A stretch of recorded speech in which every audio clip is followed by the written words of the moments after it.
Alzheimer's disease pathology appears to start in the part of the brain that handles smell, before subsequently spreading to additional brain regions and then ultimately taking over much of the rest of the brain. That's led some to speculate that Alzheimer's disease may begin in the nose. Maybe there's some environmental agent that might enter the brain through a portal in the nose. This is the so-called olfactory vector hypothesis. The anatomy of the nose is well suited for the transfer of things directly into the brain, since the olfactory nerves that stick out into the nose project directly into the brain, bypassing the blood-brain barrier. That was actually a major infection route for the polio virus. In fact, public health officials started cauterizing the nasal passages of schoolchildren by spraying caustic chemicals up their nose in an effort to prevent the disease. So the concern is if maybe people breathe in some aluminum dust or something, it could be transported into the brain through these nerves at a rate of like 2 millimeters an hour, which is practically 2 inches a day. But doubt has been cast on this theory by a case report of a woman born with a birth defect in which she had no smell nerves, yet still developed Alzheimer's-like pathology.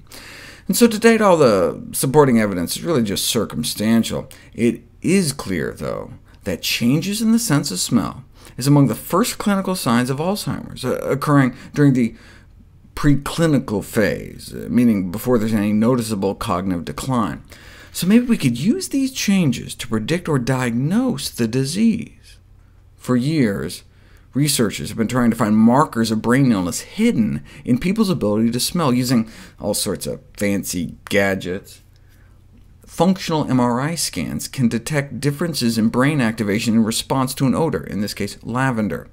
This is what you see in a normal brain. This is what you see in an Alzheimer's brain, unequivocally demonstrating that you can pick up changes in smell function due to Alzheimer's. But do we really need $1 million machine? An ingenious group of researchers at the University of Florida discovered all we may need is some peanut butter and a ruler. Considering that the left side of the brain primarily processes what we smell through our left nostril, and the right side of our brain covers the right nostril, and Alzheimer's strikes the left side more than the right, what if we performed the following experiment? Close your eyes and mouth, breathe normally through the nose, then close one nostril and hold a foot-long ruler away from the open nostril. After eyes, mouth, and one nostril are closed, a container of peanut butter opened at the bottom of the ruler and moved closer 1 centimeter upon each exhale, until the person indicated that they detected the odor.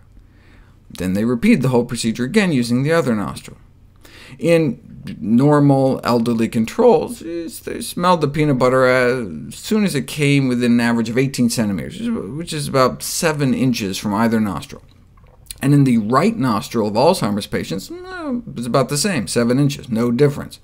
But in their left nostril, only 2 inches. The peanut butter had to get all the way up to 2 inches before they could detect it through their left nostril. And this happened every single time. Left nostril impairment of odor detection was present in all the patients with probable Alzheimer's disease. No left-right difference in the control group, but a 12-centimeter difference in the Alzheimer's group. The disparity was so great that one may be able to set a kind of cutoff value for the diagnosis of Alzheimer's. Compared to patients with other causes of dementia, this nostril asymmetry of odor detection was 100% sensitive and specific, meaning no false positives, no false negatives, and compared to healthy people, 100% sensitive in picking up cases of Alzheimer's, and 92% specific, meaning in this study, if you had Alzheimer's, there's a 100% chance of having that wide left-right discrepancy. But if you had that discrepancy, the chances of having Alzheimer's was only 92%, meaning some false positives. Now, the reason they say probable Alzheimer's is the only way you can really confirm someone has it is on autopsy.